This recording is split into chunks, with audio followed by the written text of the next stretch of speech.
Hi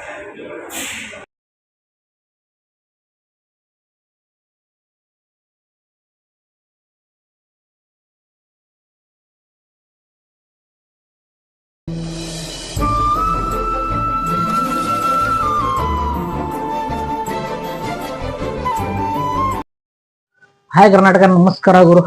ನಾನಿವತ್ತು ಕರ್ನಾಟಕ ಜನತೆಗೆ ಮುಸ್ಸಂಜೆ ಹೊತ್ತಿನ ಶುಭಾಶಯಗಳನ್ನು ತಿಳಿಸ್ತಾ ಬ್ಲಾಗ್ ಸ್ಟಾರ್ಟ್ ಮಾಡೋಣ.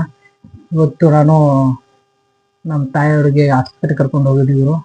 ಏನಕ್ಕಂದ್ರೆ ಇವತ್ತು ನಮ್ಮ ತಾಯಿಯವರು ತುಂಬಾ ಕೆಮ್ತಾ ಇದ್ರು, ಹಾಗೂ ಸ್ವಲ್ಪ ಕಣ್ಣು ಊರಿ ಬಂದ್ಬಿಟ್ಟು ಟೈಮಿಂಗ್ ರಾತ್ರಿ 10-12 ಗಂಟೆಗೆ ಜ್ವರ ಬರೋದು. ಹಾಗಾಗಿ ಇವತ್ತು ನಮ್ಮ ತಾಯಿಗೆ ಸಣ್ಣವ್ರು ಕರ್ಕೊಂಡು ಹೋಗಿದ್ದೆ. ಬ್ಲಾಗ್ ಮಾಡೋಕ್ಕೆ ಟೈಮ್ ಸಿಗ್ಲಿಲ್ಲ ಗುರು. ಏನಕ್ಕಂದ್ರೆ ಆಸ್ಪತ್ರೆ ಬಂದ್ ಮಾಡೋ ಹೊತ್ತಿಗೆ ಹೋಗಿದೆ ಗುರು ಇವತ್ತು. ಹಾಗಾಗಿ ಈ ಟೈಮಿಗೆ ಬ್ಲಾಗ್ ಮಾಡ್ತಾ ಇದ್ದೀನಿ. ಓಕೆ ಗುರು, ನೋಡೋಣ ಬ್ಲಾಗ್ ಹೇಗಾಗತ್ತೆ ಅಂತ. ನಾವು ಸಪೋರ್ಟ್ ಮಾಡಿದ್ರೆ ಬ್ಲಾಗ್ ಸೂಪರ್ ಆಗುತ್ತೆ ಗುರು. ಈಗ ನಮ್ಮ ತಂದೆಯವರು ನಮ್ಮ ಅಜ್ಜ ಅಂದ್ರೆ ನಮ್ಮ ಅಜ್ಜಂಗೆ ಗೋಲಿ ತಗೊಳಕ್ಕೆ ಇದಕ್ಕೆ ಹೋಗ್ತಿದ್ದಾರೆ. ಏನಕ್ಕಂದ್ರೆ ಇದಕ್ಕೆ ಊರಾಗ ಹೋಗ್ತಾ ಇದಾರೆ ನಮ್ಮ ಅಜ್ಜನ ಟ್ಯಾಬ್ಲೆಟ್ಸ್ ತರಕ್ಕೆ. ಅವರು ನಮ್ಮ ಅಂಗಡಿಯಲ್ಲಿ ಗಿರಾಕಿ ಕೊಡ್ತಾರೆ ನಮ್ಮ ತಾಯಿಗೂ. ಈಗ ಜಸ್ಟ್ ಬಂದ್ಬಿಟ್ಟು ಮುಖ ತೊಳ್ಕೊಂಡು ಬ್ಲಾಗ್ ಮಾಡ್ತೀವಿ ನಮ್ಮ ತಾಯಿ ಜೊತೆ. ಅವರು ಸ್ವಲ್ಪ ಗಾಡಿ ಒಳಗೆ ಗಾಡಿ ಮ್ಯಾಗ ಬೈಕ್ ಮೇಲೆ ಬಂದೆಲ್ಲ ಸುಸ್ತಾಗಿ ಕೂತಿದ್ದಾರೆ ಅವರು. ಈಗ ಅಂಗಡಿಯಲ್ಲಿ ಸ್ವಲ್ಪ ಇದು ಕೊಡ್ತಾ ಇದ್ದಾರೆ ಇವೆಲ್ಲ ನೋಡಿ. ಅಂಗಡಿಯಲ್ಲಿ ಗಿರಾಕಿ ಬಂದವೆ ಕೊಡ್ತಾ ಇದ್ದಾರೆ. ಓಕೆ ಗೈಸ್, ಈಗ ನಾನು ಇವತ್ತು ಪ್ರಾಬ್ಲಮ್ ತುಂಬಾ ಇತ್ತು, ಸಾಲ್ವ್ ಮಾಡೋಕ್ಕಾಗಲ್ಲ. ನಮ್ಮ ತಾಯಿಗೆ ಇನ್ನೂ ಕೆಮ್ಮಿದೆ, ಚೆನ್ನಾಗಿರುತ್ತೆ ಅಂತ ತೋರಿಸ್ಕೊಂಡೆ. ಆಸ್ಪತ್ರೆ ಚೆನ್ನಾಗಿದೆ. ಓಕೆ ಗುರು, ನಾನು ಸಿಗ್ತೀನಿ ಆಮೇಲೆ.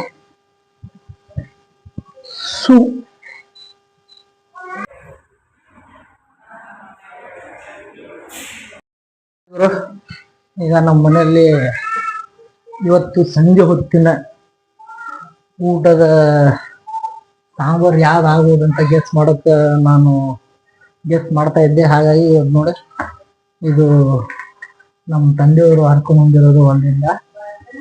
ಇದು ಬೀಜ ಗೊತ್ತಾಗತ್ತಲ್ಲ, ಅವೆರಡು ಸೇರಿ ನಮಗೆ ಸಾಯಂಕಾಲದ ರಾತ್ರಿಯ ಊಟದ ವೇಳೆಯಲ್ಲಿ ತಿನ್ನುವಂತ ಸಾಂಬಾರು ರೆಡಿ ಆಗ್ತಾ ಇದೆ. ಈಗ ರೆಡಿ ಆದ್ರೆ ಅಪ್ ಅಂಡ್ ಡೌನ್ 9 ಗಂಟೆ ಒಳಗೆ ತಣ್ಣಗಾಗತ್ತೆ. 8:30, 9:45 ಊಟ ಶುರು ಆಗುತ್ತೆ. ಎಲ್ಲ ಊಟ ಮಾಡೋ ಎಲ್ಲರ ಮನೆಯಲ್ಲಿ ಊಟ ಮಾಡೋ ಟೈಮಿಂಗ್ ಅದು. ಹಾಗಾಗಿ ನಮ್ಮ ಮನೆಯಲ್ಲಿ ಈಗ ರೆಡಿ ಆಗ್ತಾ ಇದೆ ಗುರು. ಓಕೆ, ನೆಕ್ಸ್ಟ್ ನೋಡೋಣ. ಕರ್ನಾಟಕ, ಇವತ್ತು ನಾನು ನಮ್ಮ ತಾಯಿ ಕರ್ಕೊಂಡು ಆಸ್ಪತ್ರೆ ಹೋಗಿದ್ನಲ್ಲ, ಹಾಗಾಗಿ ಇವತ್ತು ಚರ್ಚೆ ಮಾಡ್ದಾಗ ಕೂತ್ಕೊಂಡಿದ್ವಿ. ನಮ್ಮ ತಮ್ಮ, ನಮ್ಮ ಕಾಕನ ಮಗ ಬಂದ, ಹಾಗೂ ಮತ್ ನಮ್ಮ ಮಾವನ ಮಗ ಬಂದ. ಇವ್ ನಮ್ಮ ದೋಸ್ತ, ನಮ್ಮ ತಮ್ಮನ ದೋಸ್ತ ಬಂದು ಕುತ್ಕೊಂಡಿದ್ದ. ನಮ್ಮ ತಂದೆಯವರು ಸ್ವಲ್ಪ ಅಂಗಡಿಗೆ ಹೋಗಿದ್ದಾರೆ. ಈಗ ಹಾಗೆ ಮಾತಾಡ್ಕೊಂಡು ದವಾಖಾನೆ ಏನೇನಾಯ್ತು, ಹೇಗ್ ನಡೀತು ಅನ್ನೋ ನಮ್ಮ ತಾಯಿಯವರು ನಮ್ಮ ತಂದೆಯವರಿಗೆ ಹೇಳ್ತಾ ಇದ್ರು.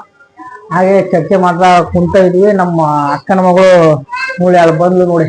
ನಮ್ಮ ತಂದೆಯವರು ನೋಡಿ ತಿನ್ನೋ ಮಟ ಅಷ್ಟೇ, ತಿಂದಾದ್ಮೇಲೆ ಹೊರಗಡೆ ಹೋಗ್ಬಿಡ್ತಾವ.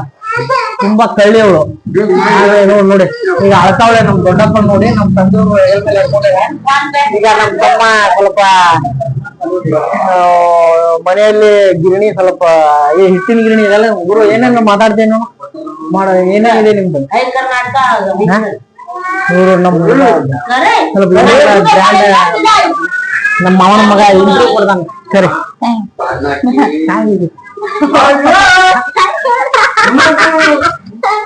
ಗುರು ನಗ್ತಾನ. ಹಾ, ದರ್ಶನ್ ಸರ್ ಇತ್ತು. ಈಗ ಬಸಂತಿ ಬಂದ ನಮ್ಮ ಬವ. ಬಸಂತಿ ಹೇಳ, ಬಸಂತಿ ಕರ್ನಾಟಕ ಗಿರ್ನಿ ಬಾಕ್ಸ್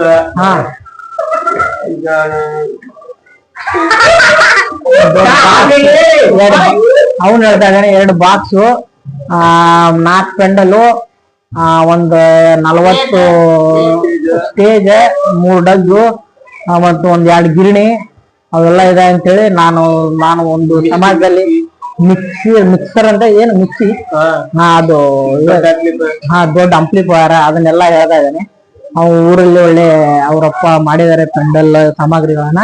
ಇವನು ಶಾಮಿಯಾನ ಇವನು ಶಂಕರ್ ಶಾಮಿಯಾನ ಅಂತೇಳಿ ಊರಿಗೆಲ್ಲ ಒಳ್ಳೆ ಬಾಳೆ ನಡೆಯುದು. ಇವನು ನಮ್ಮ ಅಣ್ಣನ ಮಗ ಶ್ರೇಯಸ್ ಅಯ್ಯರ್ ಅಲ್ಲ, ಶ್ರೇಯಸ್ ಮಸ್ತ್ ಶಾಲೆ ಹೋಗ್ತಾನೆ. ಈಗ ಬಂದ್ಬಿಟ್ಟು ನಮ್ ಜೊತೆ ವ್ಲಾಗಿಂಗ್ ಅಲ್ಲಿ ಶೇರ್ ಮಾಡ್ಕೊಂಡಿದ್ದಾನೆ. ನಮ್ ತಮ್ಮನ ಜೊತೆ ಬಂದಿದ್ದಾನೆ ಗುರು. ಈಗ ಎಲ್ರು ಬಿಜಿ ಇದಾರೆ. ನಮ್ಮ ಅಪ್ಪು ಬಾಯ್ಸ್ ಜೇಮ್ಸ್ ಫಿಲಮ್ ನೋಡಿದೆ, ಟಿವಿಲಿ ಹಚ್ಚಿದ್ದಾರೆ, ಎಲ್ಲರೂ ನೋಡ್ತಾರೆ ಗುರು. ಓಕೆ ಗೈಸ್, ಈಗ ನೋಡಿ ನಮ್ ತಾಯಿಯರಿಗೆ ತಗೊಂಡು ಹೋಗಿದ್ದೆ ಆಸ್ಪತ್ರೆಗೆ. ಎಷ್ಟು ಗುಳಿಗೆ ಟ್ಯಾಬ್ಲೆಟ್ಸ್ ಬಂದಿದೆ ಅಂದ್ರೆ ಇವೆಲ್ಲ ಟ್ಯಾಬ್ಲೆಟ್ಸ್ 1,000 ರೂಪಾಯಿ ಇದ್ದು. ಇವತ್ತು ಡೇ ತೋರಿಸ್ಕೊಂಡು ತಾಯಿಗೆ ಸ್ವಲ್ಪ ಕೆಮ್ಮು, ಕಣ್ಣುರಿ, ಹಾಗಾಗಿ ಜ್ವರ ಟೈಮ್ ಇವತ್ತು ರಾತ್ರಿ 12 ಗಂಟೆ 1 ಗಂಟೆ ಆ ಟೈಮಿಗೆ ಜ್ವರ ಬಂದ್ಬಿಡುತ್ತೆ. ಹಾಗಾಗಿ ನೋಡಿ ಟ್ಯಾಬ್ಲೆಟ್ಸ್ ಬಂದಿದ್ದಾರೆ. ಇವೆಲ್ಲ ಇದು ಬೆಳಗ್ಗೆ ಖಾಲಿ ಹೊಟ್ಟೆಗೆ ಹಾಕೋದು. ಬೆಳಗ್ಗೆ ಇದು 6 ಗಂಟೆ, ಸಂಜೆ ಮುಂದೆ 6 ಗಂಟೆಗೆ ಕೊಡೋದು ಎಲ್ಲ ಟ್ಯಾಬ್ಲೆಟ್ಸು. ಇದು 3 ಹೊತ್ತು ಅರ್ಧ ಮತ್ತೆ ಇದು 2 ಹೊತ್ತು ಒಂದೊಂದು. ಇದು ಬಂದ್ಬಿಟ್ಟು 3 ಹೊತ್ತು ಅರ್ಧ ಇದು 5 ml.